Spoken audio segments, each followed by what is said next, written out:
So now the Wall Knights of the Frozen Throne has been revealed, guys. We're gonna do our final review. We're gonna do our review on my predictions. Every card has been revealed. The expansion is now just there. 135 new cards added to the game, and I'm gonna make my prediction on what I think every class will go towards which direction, and what tier I will rate it in, what I think are the power decks for the meta, and what I just think in general about everything. So let's see. We're gonna take our first look at Druid.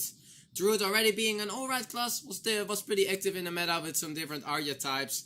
And looking at Druid, guys, I think Druid gained quite some nice cards.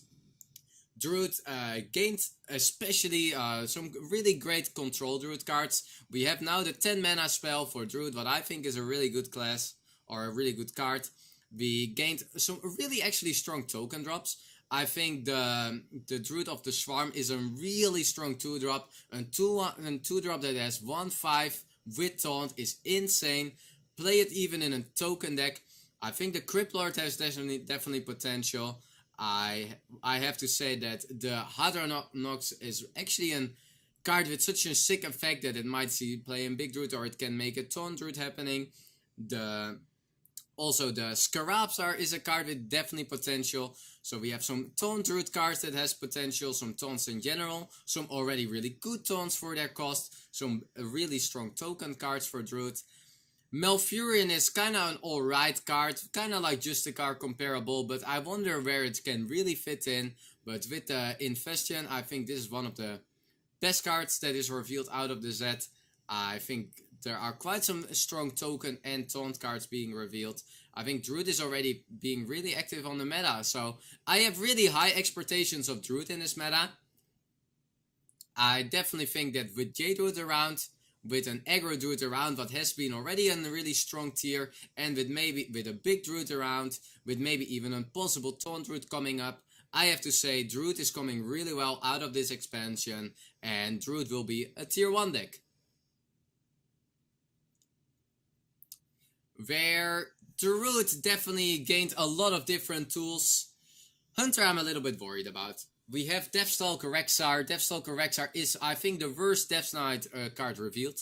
I don't think Death Knight Rexxar has any great place in any Hunter deck. It's super slow. You pay 6 mana for a 2 damage AoE effect, and you gain a hero power where you make your card, but you still have to pay the full mana where you make the card for. You still have to play the cost of the card you made together. So a really bad hero power, a really not a good Death Knight card, I think, in general. There is some room for Secret Hunter. I definitely think the Pertesa or this card is definitely good, the legendary. There are some the epic cards are both really slow, and I don't like too much.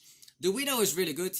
Could do this with the Grandmother and some great tempo gain. The other cards I'm a little worried about. The Trap is alright, but it's kind of like a comparable Snake Trap in a way that, yes, it's nice, but what is it really gonna do?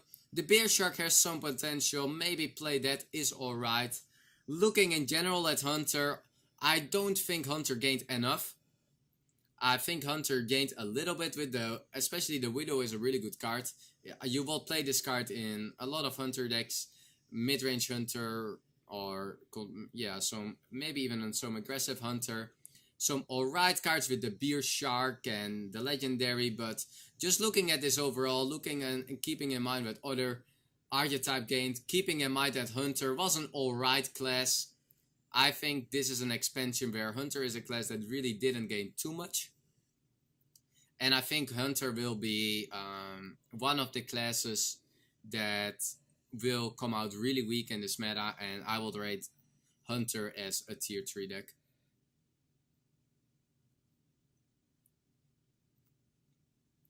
Mage! So Mage is always interesting and always a little bit hard to gain and complete look at for me. We have some really great value cards for Mage, and this is a kind of interesting concept for Mage, where Mage might get away not playing win condition anymore, where mage always want to play with some burn potential. Maybe Frostless Jaina with um, such a sick card in value wise that it can get away of the playstyle, and you wanna like play a super defensive mage and you will win then no matter what because of the hero power. The only thing is that really gonna be always the best to go for? If you compare Frostlich Jaina, value wise it's an insane card, but if you compare it to Alexstrasza, well, the heal of Alexstrasza is a battle cry, and the offense of Alexstrasza can be so strong that it's not, Jaina is not a card you want to play in your freeze mage. So that's really interesting. Or even more elemental based Jaina deck can go off, or if something else, because Jaina has great value. I am a little bit worried about Jaina because of the expensive of the expensive, and how it might be a little bit hard to set up, but it definitely has potential. Cindergosa, now the Lich King has been revealed. I'm a little bit more worried about the Cindergosa, because I think you want to play the Lich King always over Cindergosa. This is not a good card, the Mysteries. It's more like a nerf to Glyph or something that I feel, because the card is so bad. This card has a little potential for a more Quest Priest maybe, same for this one, so we have to keep Quest Priest in mind, or Quest Mage in mind. This is not so good of a card. This card is alright. This Elemental can make some work. The Cold Wave is an alright card. It's a 3-mana 3/4 withdrawal potential, so this card is not bad either. The Secret is not so, I think it's not so great. And this is a good spell. I like this spell a lot. But this spell is more like, it will be an addition to current mage decks. So mage being kind of powerful in the already. I don't think mage gained too much. If I just look at the cards, I am not too impressed about mage. I think they gained some nice value cards, but mage not really in the need of value cards. Yeah, mage just might lose the top tier now, and I think mage is going to be tier 2. Mage is still strong, but the main reason I'm still gonna put mage in the tier 2 class is because of the current power of mage. Little bit addition maybe with another removal, and I can definitely see some kind of Frostblade Jaina working off, and also the Quest Mage has a little more potential. Alright, Paladin! So now looking at Paladin gains Uther as their Death Knight, and I think Uther, as I already explained, definitely one of the strong ones. Gaining on 5/3 lifesteal weapon, it gives Uther additional lifesteal, and 5/3 lifesteal weapon is healing you for 15. You gain already 5 armor from the start, and you also gain win condition. What I think is really important for control Paladin, to gain some win condition in towards the control matchups, like against the Jadros, like against the Priest, like against the maybe more control based Mirrors or Shamans. Really nice. Uther definitely a good card. Bolvar, where a lot of people are really on the not really feeling this card is really bad, I still think there is room for Bolvar. I don't think it definitely still has potential with the power creeps of also having the Tarim of a Spiker Steed that you can hit here, but also of maybe playing now additional Divine Shield minions. I am still not really think that it might seem playing in the current Paladin decks, but it shall not be underestimated. Bolvar still being a card that we can look out for. Black card is really interesting.